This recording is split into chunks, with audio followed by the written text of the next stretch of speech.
Feels pretty good. I mean, it's the first time for me on a podium in a big race like this, so it feels very special. Fair to say the best result of your career so far? Yeah, I would say so. Yeah, definitely. Yeah, it's a big race, and I felt confident beforehand, but I didn't really expect to be top three, even though I knew it was possible. But definitely biggest result in my career so far. When the first break went away, do you think it was almost game over for you?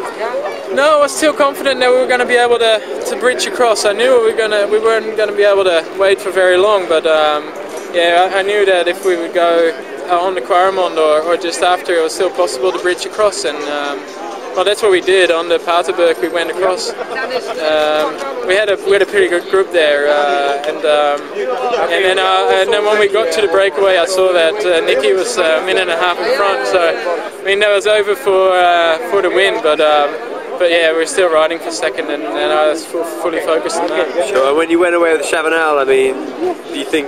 What was going through your mind? Yeah, I attacked a few times before that. I mean, not full out attacks, but a couple of attacks, and he kept bridging across, and then he wouldn't swap a turn. So I was kind of afraid he wasn't going to do that again. But when I look back, and we had a fair gap, and I think he assessed the situation. I thought he might as well ride with me and get second or third, and I'm glad he did. What does this do for your confidence for the rest of the classic season? Well, this massive boost. I mean, I felt really good already last week, and where I helped John in Sanremo.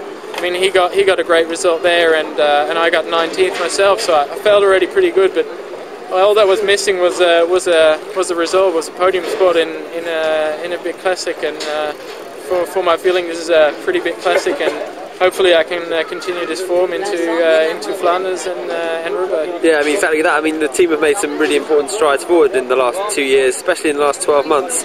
Absolutely. What can we expect from you in the next, between now and, say, Roubaix? Well, let's say, I mean, we've got a couple of really good riders. There's a few riders that got really good form, especially with John Degenkolb. I mentioned him before. He's going to be able to do the final in the big races like that, and he's still young. I've got the right age, I think, for these kind of races now, and hopefully we can help each other and go into the final and see what